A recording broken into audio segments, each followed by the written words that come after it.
So I would say sustainability is a really big topic, and I think that what we should consider is that we live on one planet, and this planet is our home. So sustainability in terms of energy resources is something we need to consider.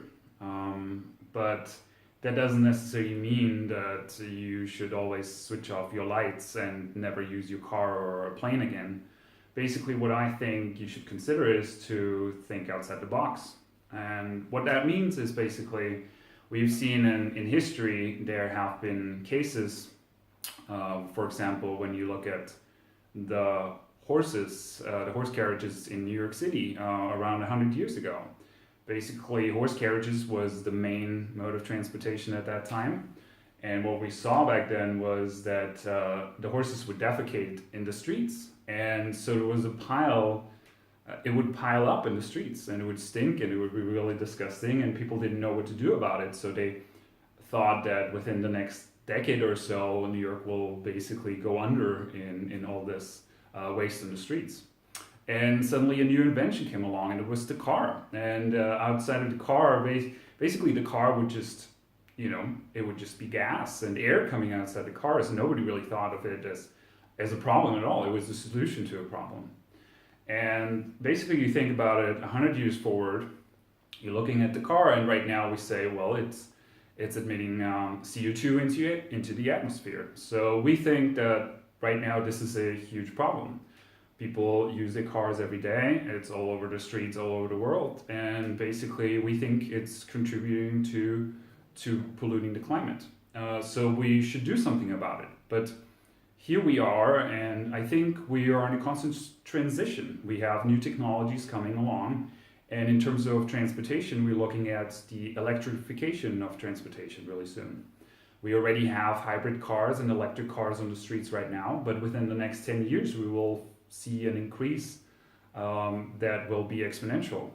Basically, most of the modes of transportation will be moved over to electric transportation. What that means is that most cars will be electric and even autonomous, which will revolutionize the way we move on this planet anyways. It will be a new way of going to places, right? But that's not just where we're going to stop. Basically, we have trucks who are going to be electric. We're going to have buses who are going to be electric. And the more battery capacities will increase, the better we will see, the more transportation we will see being electric. It already happens with waterway transportation, so boats. You can buy boats right now that are fully electric. And it will happen with flying. Eventually, we will have planes, especially short distance flights, will be replaced with electric planes.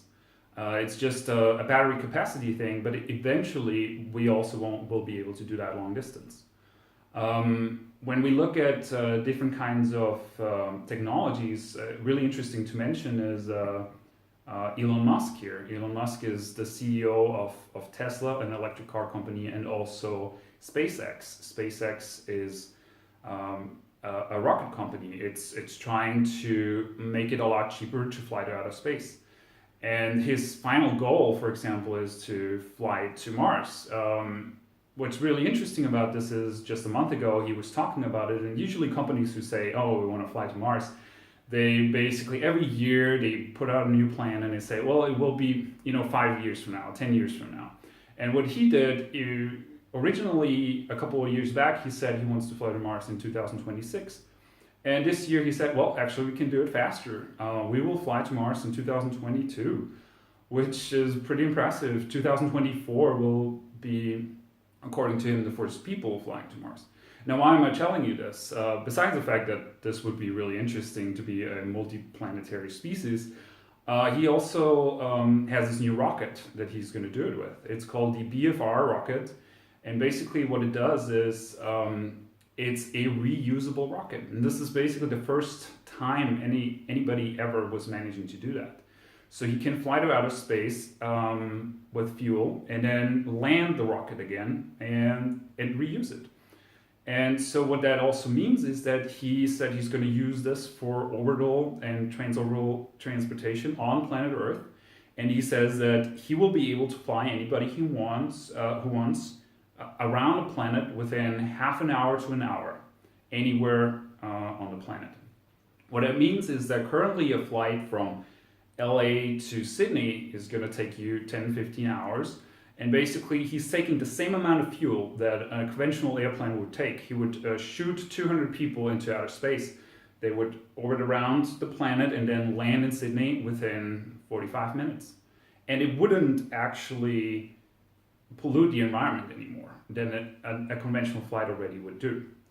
Basically, what I'm saying with this is when we come back to sustainability and environmental consciousness, sometimes it's okay to maybe not turn off the lights and think about problems on a different scale, in a different perspective. Basically, what we're looking at is you don't want to sit in the dark at night. You want to light up your life and think about how you can contribute to humanity on a different scale. And then sometimes you actually solve problems in a way that you have never thought about it before. So I think what's very important to know is that the future is a lot better than a lot of people make it out to be. And there is a lot of abundance for us to be seen. Yeah. Cool, thank you.